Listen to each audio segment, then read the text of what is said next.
तो आज मैं उस वेयर हाउस में आया हूँ जितने भी इंडियन ग्रोसरीज है मेलबर्न में, सिडनी में, कैनबरा में, वो यहाँ से सारे प्रोडक्ट्स जाते हैं। मतलब ये डिस्ट्रीब्यूटर है यहाँ पे, ये वाला वेयर हाउस। और आज आपको भाई से मिलवाते हैं जो कि पिछले 6 सालों से इसी इंडस्ट्री में काम कर रहे हैं। पाजी आज हम टूर कराएंगे प्रॉपर वेयर हाउस का कि प्रोडक्ट्स कहाँ से आते हैं, कितना टाइम लगता है प्रोडक्ट्स आने में, और क्या हिसाब है प्रॉपर, और कैसे पता लगता है कि ये सही प्रोडक्ट्स है हमारे लिए कि नहीं। बेसिकली हम लोग डील करते हैं वो है totally Indian, all the Indian products. Non food हो गया, फूड हो गया, जैसे यूटेंसिल, कुकवेयर, कुछ भी पेरिशेबल नॉन, वो सब आइटम्स हम लोग इंडिया से इंपोर्ट करके इंडियन ग्रोसरी स्टोर्स पे लेके जाते हैं। सो जैसे इंडिया में ब्रांड्स होते हैं, वो ब्रांड के एजेंट हम लोग हैं। जितना भी एक्सपोर्ट क्वालिटी का डिस्ट्रीब्यूशन है वो हमारे पास है, उनके ऑथराइज डिस्ट्रीब्यूटर है। हमारे अलावा वो ब्रांड कोई डिस्ट्रीब्यूट नहीं कर सकता। तो ऐसा नहीं होता जैसे एक डिस्ट्रीब्यूटर की प्रॉपर टेरिटरी होती है, तो कुछ ऐसा भी होता है कि सिर्फ आप ही, जैसे मदर्स का ब्रांड है जी, तो इसके सिर्फ आप ही प्रोडक्ट्स डिस्ट्रीब्यूट कर सकते हो ऑस्ट्रेलिया में, राइट? ये डिपेंड करता है। फॉर एग्जांपल अभी मदर्स है, मदर्स ब्रांड से हमको काम करते हुए अराउंड 20 to 25 ईयर्स हो गए। अच्छा। तो इसके डिस्ट्रीब्यूटर हम लोग हैं फ्रॉम कैनबरा, सिडनी, बट आगे जैसे हमारे डिस्ट्रीब्यूटर होते हैं, हाँ। जैसे ब्रिस्बेन में अलग है। काइंड ऑफ हेड डिस्ट्रीब्यूटर आप ही हो। हेड डिस्ट्रीब्यूटर हमें, but not for all the products. तो आप कौन सी कंपनी के डिस्ट्रीब्यूटर हैं? मदर्स रेसिपी जैसे आप देख सकते हो, इसमें सारे पिकल्स आते हैं। ओके। चटनी, जिंजर गार्लिक पेस्ट हो गया, ममरा, पंजाबी अचार, लेमन लाइम जूस हो अचार, गया, ओके। चटनीज हो गई, जिंजर गार्लिक हो गया, रेडी टू कुक हो गए सारे। अच्छा। वो सब हम लोग इस ब्रांड में करते हैं। मसाले हो गए, रेडी टू कुक स्पाइसेस हो गए। जैसे ये मदर्स में टिन में आता है पालक पनीर, ये सेम चीज हमारे पास वो पाउच में भी आती है, डिस्पेंसर में भी आती अच्छा। है। ये 400 ग्राम है, वो 200 ग्राम है। देन आफ्टर मदर्स हमारे पास ब्रांड आता है organic India, is owned by Tata now, Tata group. इस ब्रांड में ऑर्गेनिक टी आती है, और भी अभी अब हम लॉन्च करने वाले हैं ऑर्गेनिक प्रोडक्ट्स, जैसे ग्रोसरीज आइटम्स होगी, दालें, ऑर्गेनिक दालें हो गई, अच्छा। ऑर्गेनिक घी हो गया, ऑर्गेनिक जैगरी हो गई। बट अभी फॉर नाउ हम लोग इसमें करते हैं ऑर्गेनिक टी। इस हर टी की स्पेशलिटी ये है कि इसमें हर एक में तुलसी है। जैसे तुलसी लेमन जिंजर हो गई, तुलसी क्लेंस हो गई, तुलसी हिबिस्कस हो गई, तुलसी ग्रीन टी हो गई। तो हर वैरायटी, अगर किसी को डाइजेशन का प्रॉब्लम है तो उसके लिए अलग है। उसके लिए अलग तुलसी टमी आती है। अगर किसी को जनरल वेलनेस के लिए चाहिए तो उसमें वेलनेस आती है। अगर किसी को बॉडी डिटॉक्स करनी है तो उसके लिए तुलसी क्लेंस आती है। इवन दो जो सबसे अभी हॉट प्रोडक्ट इसमें जो चलता है वो है moringa. Moringa, okay. Tulsi moringa powder आता है। इंडिया से अगर किसी ने इंपोर्ट एक्सपोर्ट का काम शुरू करना हो, हाँ जी। तो सबसे पहला स्टेप क्या होता है? क्या क्या चीजें ध्यान में रखनी चाहिए? इंडिया से प्रोडक्ट्स मंगवा रहे हैं, जैसे इंडिया में हर चीज आपको बताता है सीए। यहाँ पे आपका जो मेन इंपॉर्टेंट रोल प्ले करता है वो है आपका इंपोर्टेड फूड ब्रोकर। वो आपको बताएगा कि कोई भी प्रोडक्ट आपको इंपोर्ट करने के लिए आपको क्या क्या चाहिए। अभी जैसे डेयरी प्रोडक्ट्स हो गए, अकॉर्डिंग टू ऑस्ट्रेलियन स्टैंडर्ड्स 10% अगर ज्यादा मिल्क है न्यूट्रिशनल फैक्ट में, वो चीज आप इंपोर्ट नहीं कर सकते। बैच नंबर्स हो गए, एक्सपायरीज हो गई, वो सारे लॉट कोड्स आपको एक ब्रोकर बताता है कि आपको क्या क्या इंडिया से लेके आना है, क्या क्या हमको डॉक्यूमेंटेशन उनसे चाहिए। इवन दो वो भी आपको बता देगा कौन सा लाइसेंस आपको लेना है। अच्छा, वो सारा कुछ हाँ सेटअप जी, कर देगा क्वारंटीन का चाहिए। आपके वेयर हाउस में वो बे है, को मैं दिखाता हूँ। क्वारंटीन का एरिया होता है, मार्क्ड होता है कि उसके अंदर अगर कोई भी शिपमेंट आपकी आती है, उसको बेच नहीं सकते जब तक क्वारंटीन ऑफिसर आके इंस्पेक्ट नहीं करता। ओह अच्छा। जैसे अब प्रोडक्ट्स आए हुए हैं यहाँ हाँ पे, जी। तो ये आने में कितनी देर लगती है यहाँ पे? Minimum 28 days, maximum 45 days. और आती गुजरात से हैं। जो ये वाला वेयर हाउस है इसमें मोस्टली पिकल्स है, मेन मदर्स रेसिपी का प्रोडक्ट है, वो सारा हम इस वेयर हाउस में रखते हैं, प्लस ऑर्गेनिक इंडिया। अच्छा, ये आपका दूसरा वेयर हाउस है। हाँ जी। जैसे आप डिस्ट्रीब्यूटर हो प्रोडक्ट्स के, हाँ जी। तो कोई आपका अपना प्रोडक्ट भी है? अभी हमने रिसेंटली इसे लॉन्च किया है, ब्रांड कॉल्ड रॉयल इंडिया। अच्छा। अभी मार्केट में इसका डिस्ट्रीब्यूशन शुरू होगा 1-2 वीक में। इसमें हम लोगों ने लॉन्च किया है मसाला गुड़ हो गया, पेसी गुड़ हो गया, शक्कर हो गया, all the way from Punjab. Oh okay, nice. इसकी जितनी प्रोसेसिंग हुई है पंजाब से हुई है। दालें इसमें हमने शुरू की हैं, सैगो सीड्स हो गया, मखाना हो गया। मैं मखाना आपको खोल के दिखाता हूँ क्वालिटी उसका। ये अभी हमने जस्ट मार्केट में अभी क्या लोग लॉन्च किया है। अच्छा, ये आपका ही प्रोडक्ट है अपना? हमारा प्रोडक्ट है।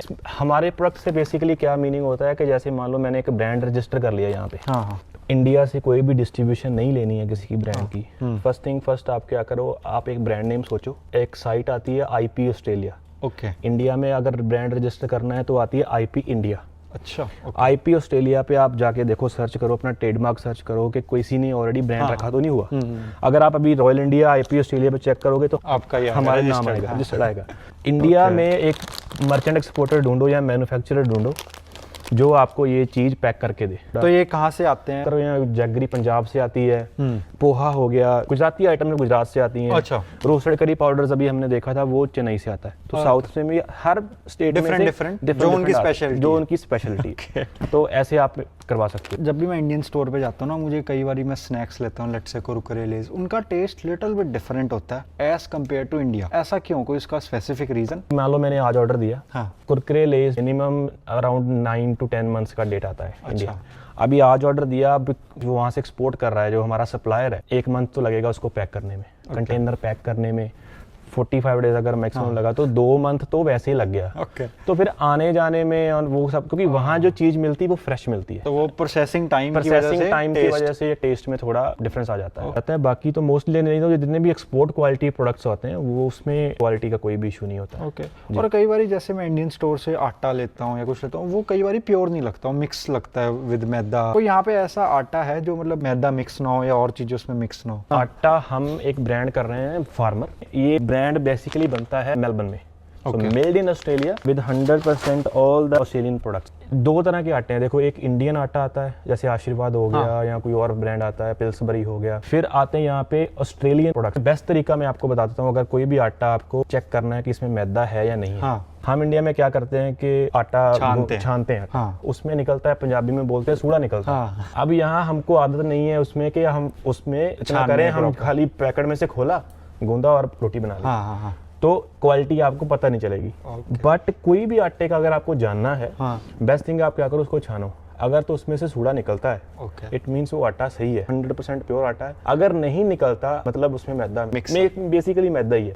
अच्छा। हाँ, तो अभी क्या है कि रोटी, मैदे वाली रोटी जो व्हाइट बनती है फूलती है, बट जो नॉर्मल रोटी है लिटिल बिट ब्राउनिश रोटी बनती है। तो क्योंकि वो फ्रेश होता है आटा, ये डिफरेंस से आप चेक कर सकते हो। लोकली ब्रांड आप खाओ। कौन कौन से यहाँ पे लोकल ब्रांड्स हैं? जैसे हम लोग फार्मर करते हैं, गरेवाल आता है, रॉयल गोल्ड आता है, ऑस पंजाब आता है। ये सारे लोकली ब्रांड यहाँ पे बनते हैं, और ये one of the good quality आप बोल सकते हो। अगर हम राइस की बारे में बात करें जी, राइस का भी कोई स्पेसिफाइड ऐसा है कि ये वाले अच्छे हैं और इसमें थोड़ा बहुत मिक्सचर है? राइस में सर क्या होता है कि बेसिकली ना 3-4 टाइप्स आती हैं राइस में। अभी फॉर एग्जांपल राइस में सबसे जो क्वालिटी पहले आती है एवरीडे, उसके बाद प्रीमियम, देन उसके ऊपर क्लासिक।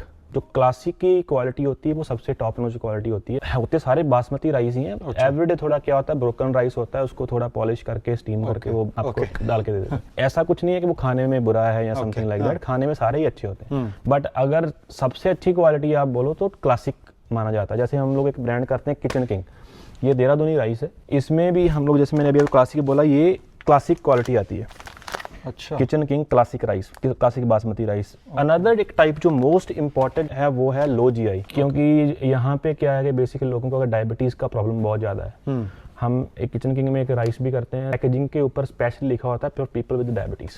सबसे ज्यादा प्रोडक्ट कौन सा सेल होता है एक्सेप्ट आटा एंड राइस? अभी के टाइम से आप देखो तो जैसे मॉर्गेज के वो इंटरेस्ट रेट सब ये चीज बढ़ी है, तो लोगों में थोड़ा वो स्पेंडिंग भी कम होती जा रही है। बट पहले लोग क्या था कि स्नैक्स बहुत चलते थे। अच्छा। अभी थोड़ा एसेंशियल्स पे लोग ज्यादा ध्यान देते हैं कि यार अभी जो घर के लिए ऐसे दाल चावल आटा है जरूरी है, वो लेके जाओ, बट बाकी चीजें स्लो हो गई हैं। अच्छा। इंडियन जो सबसे ज्यादा स्लो अभी मुझे हमको लगता है वो है कॉस्मेटिक्स। तो कोल्स और वुलीज भी यहीं से जाता है सामान? हम लोग ऐसे मदर्स ब्रांड वुलीज में देते हैं, सब वैरायटी नहीं जाती। अच्छा। बिकॉज उसमें रीजन क्या है कि अगर मान लो मैं वुलीज में दे दूंगा तो इंडियन शॉप्स में कोई नहीं जाएगा लेने, बिकॉज ज्यादातर जितना दूध मिल्क दही हम लोग सब लोग वुलीज कोल्स जाते हैं, तो इसलिए कोशिश करते हैं कि कम से कम रेंज उसमें दें ताकि लोग इंडियन शॉप्स में ग्रोसरी में जाए। ओके। जैसे बाजी यहाँ पे for health and custom inspection लिखा है, हाँ जी, तो ये मतलब यहाँ पे चेक हो रहे हैं प्रोडक्ट्स की कहीं और जाके चेक होते हैं, मतलब कैसे हिसाब है? एक्सपोर्ट क्वालिटी में क्या होता है, जैसे हमारी कोई भी शिपमेंट आ रही है, अच्छा, उससे पहले क्या हमको सारे डॉक्यूमेंट सबमिट करने पड़ते हैं अपने ब्रोकर को। जैसे मैंने शुरू में बताया था आपको कि ब्रोकर हायर हम लोग करते हैं, जो कस्टम को अपने डॉक्यूमेंट्स देता है कि ये चीज़ आ रही है, ये कंपनी इंपोर्ट कर रही है।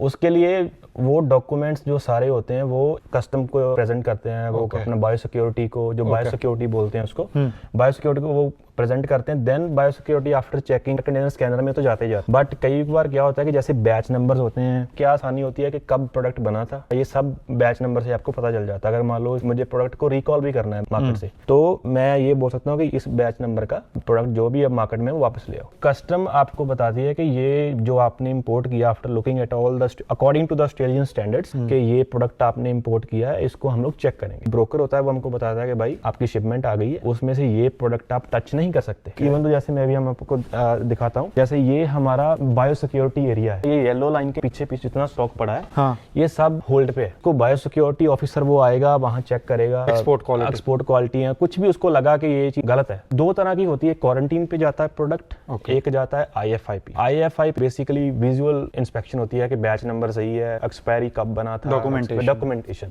क्वारंटीन जो एक्चुअल प्रोडक्ट चेक करते हैं, अभी राइस आता है, राइस का उन्होंने हर चीज खोल के फाड़ के टेस्ट करके फिर जानी। ऑफिसर बोलता है कि इट्स क्लियर, हम रिलीज लेटर आता है हमको, then we are able to sell it. तो भाई जैसे कोई एक्सपोर्ट का यहाँ काम शुरू करता है और ऑब्वियसली बिजनेस शुरू करता है, रजिस्ट्रेशन करा लेता है, डॉक्यूमेंटेशन हो जाता है, कॉस्ट क्या क्या फ्रेट का, एक कंटेनर की कॉस्ट क्या आपकी? तो दो तरह के कंटेनर आते हैं, एक आता है 20 फुट कंटेनर, एक 40 फुट कंटेनर। 20 फुट कंटेनर में 25 CBM या 22 CBM करके जगह हमको फिल करनी होती है। दोनों का अलग अलग खर्चा है। अगर आप रफली मैं बता रहा हूँ, बट ये ऊपर नीचे होता रहता है डिपेंडिंग ऑन द सिचुएशन। जैसे 20 फुट कंटेनर अगर आपको लेना है तो from Indian port to here it will cost you रफली अराउंड $1100 दूसरी चीज ये है कि जितना भी बिजनेस होता है $USD में होता है। अगर आपको फ्रेट मिलता है इंडिया से, प्राइसिंग मिलती है वो भी USD में मिलती है, देन आपको प्राइसिंग कन्वर्ट करके AUD में कि हाँ इतने में हमको पड़ा है। तो 40 फुटर का अराउंड आप डबल लगा लो। तो कभी ऐसा हुआ आपके साथ कि आपने कभी प्रोडक्ट्स लिए इंडिया से और वो पड़े एक्सपायर हो गए और आपको फेंकने पड़े? होता है बट बहुत रेयर होता है। जैसे ना ये पैलेट रैप्ड है, ये पैलेट है, ये हमको टिप में फेंकना है। अभी यहाँ पे फेंकने के लिए भी पैसा लगता है। अच्छा। अगर आपको ये सामान फेंकना है टिप में, बिन में, तो इसका भी आपको कॉस्ट लगेगा। तो क्या कॉस्ट आएगी अगर आप ये फेंकोगे? अभी ये depending on the weight. Rubbish generally 350 450 1 ton का आपको पड़ता है। इवन दो वो कसूरी मेथी सामने पड़ी थी, वो IFIP ने होल्ड कर ली। उसका रीजन एक्सपायर होने का क्या हो गया कि उसको उसका विजुअल इंस्पेक्शन था। अच्छा। उसके अगर हम लोग क्या करते, हर एक चीज पे बैच नंबर्स वो सब लगाते, उसमें बहुत टाइम था, वो एंड ऑफ द डे हमको डिस्ट्रॉय करनी पड़ती। डिस्ट्रॉय करने के लिए भी मुझे उनके बंदे को बुक करना पड़ेगा पहले। अच्छा। वो आएगा, हर एक चीज सिंगल फाड़ेगा। एक ब्रांड आपने सुना ब्रिकानो, उसमें मिल्क रस्क इंपोर्ट करते थे पहले हम लोग। अच्छा। तो एक दिन मिल्क का परसेंटेज कुछ ऊपर नीचे हो गया। अच्छा। अब उन्होंने फेल कर दिया, तो 2.5 पैलेट हमने सिंगल बॉक्स उसके सामने खोला, बिन में फेंका। 2 बिन यहाँ पे सामने जो टिप बिन से उभर गए थे। और वो ऐसा नहीं कि आप बॉक्स फेंक दो, बॉक्स खोलना पड़ता है आपको।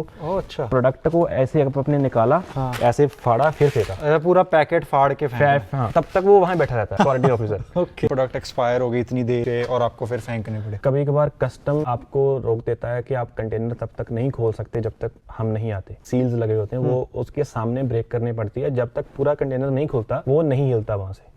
जिस बॉक्स पे भी उसको शक होगा वो खोलेगा। वो चीज भी होती है बट वो बहुत रेयर होती है। जैसे वो क्वारंटाइन ऑफिसर आता है, चेक करता है सारा कुछ, तो उसकी भी अलग कॉस्ट है? बिल्कुल, वो भी एक कॉस्ट में हम लोग ऐड करते हैं। उसका पोर्टल होता है बायो सिक्योरिटी का, उसको उसमें से आप बुक कर सकते हो। But another cost most of the warehouses में जो मैंने इतने सालों में देखी है, लकीली हमारे पास ये क्वारंटीन एरिया है। कई कंपनियों के पास क्वारंटीन बेस नहीं है। हर स्टेट में ऐसे बेस बने होते हैं जो कि हायर कर सकते हो, आप स्टॉक वहाँ रख सकते हो, वो क्वारंटीन क्लियर करके आपको स्टॉक यहाँ पे पैराडाइज करके भेज देती है। बट उसमें कॉस्ट बहुत अबव चली जाती है। ऐसे कौन से प्रोडक्ट्स हैं जो हमें कम खरीदने चाहिए because obviously their shelf life is not that good? Export quality products आप खरीदो। जैसे स्नैक्स हो गए, स्नैक्स की एक जनरल मान के चलो 1 साल तक स्नैक्स रहता है। अगर 2 साल किसी ने रखा है स्नैक्स के ऊपर डेट, तो समझ लो वो नहीं अच्छा प्रोडक्ट नहीं है। दूसरी चीज क्या है, देखो क्वालिटी कम्स विद प्राइस। अगर हमको लगेगा कि यार सस्ता खा लेंगे, वो चीज भी cost you in different terms, health wise and all that. हमारा मानना ये है कि अगर आप हल्का बेचोगे तो आपको ग्राहक को ढूंढना पड़ेगा, आप अच्छा बेचोगे तो ग्राहक आपको ढूंढेगा। क्या होता है कि हर सप्लायर जो है वो एवरी ईयर अपना विजिट करता है देखने के लिए कि मार्केट में क्या हो रहा है, कंपटीशन क्या कर रहा है। तो मैंने उनसे ये चीज सीखी थी। हमने भी बोला था कि यार आपका क्वालिटी जो है वो थोड़ा हम ऐसे अगर करते हैं तो प्राइसिंग में क्या डिफरेंस है। तो उन्होंने भी मुझे ये चीज बोली थी कि देखो अगर आप हल्का बेचेंगे हम लोग, आपको ग्राहक को ढूंढना पड़ेगा, भाई ये रख ले, वो रख ले, ये कर ले। बट अगर अच्छा बेचेंगे तो एक बार कस्टमर खाएगा तो दूसरी बार आपको ढूंढेगा कि यार नहीं ये मैंने खाया था, ये चीज अच्छी है। वेयर हाउस में ऐसी बहुत सारी चीजें हुई हैं जहाँ जो हुई है ये मुझे अच्छी नहीं, हमने डिसकंटिन्यू कर दी। अभी राइस इंपोर्ट करना था हमको। अब राइस इंपोर्टिंग से पहले हमने सप्लायर को बोला भाई हमको सैंपल भेजो। अगर सैंपल हमने सबने कुक किया, यहाँ पे किचन में लड़कों ने बनाया, हमने खा लेके गए, जो अगर नहीं अच्छा लगा हमने बोला ये नहीं चाहिए हमको, तो वो चीज भी मैटर करती है। मतलब आगे सारी ग्रोसरी यहीं से जाती है? अगर ये समझ लो $10 का मिल रहा है बाहर, आपको कितने का पड़ता है?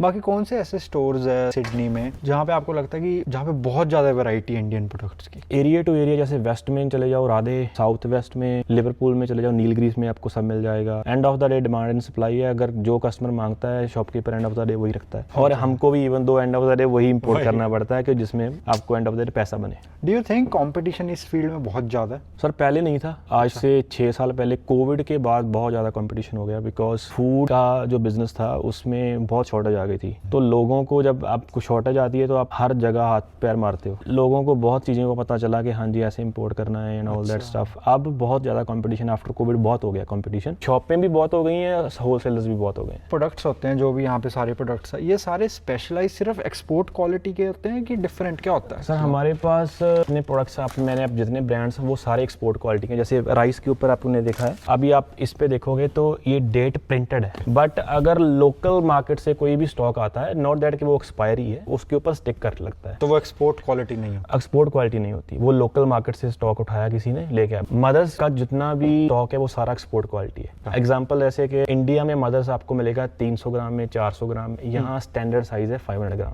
उससे नीचे नहीं, उससे नीचे नहीं। जैसे अगर समझ लो 300 ग्राम का और उसके ऊपर स्टिकर लगा हुआ है, स्टिकर तो वो लोकली है ले आया, और बट वो एक्सपोर्ट क्वालिटी के लिए नहीं बना और उसकी क्वालिटी का भी डिफरेंस होगा। वो लोगों को एटलीस्ट पता, आई थिंक पता होनी चाहिए कि एक्सपोर्ट क्वालिटी है, इसको खाओ, या इंस्टेड ऑफ रीस्टिकरिंग की हुई चीज है वो खाओ। तो आपके हिसाब से जिस प्रोडक्ट्स के ऊपर प्रिंट हो रखा है, it is one of the good products for our health. Yes. और अगर प्रिंट नहीं हुआ हुआ, अगर स्टिकर लगा हुआ है, हाँ जी, प्रोडक्ट सही हो चाहे, बट वो ऑस्ट्रेलियन स्टैंडर्ड्स के हिसाब से हमारे लिए नहीं है। हाँ, वो लोकल मार्केट से आया हुआ है। तो अगली बारी मैं या कोई भी वीडियो देखने वाला प्रोडक्ट लेने जा रहा है तो वो कह सकता है डायरेक्टली कि हम डायरेक्टली डिस्ट्रीब्यूटर को जानते हैं। डेफिनेटली। हाँ जी, thank you so much, thank you.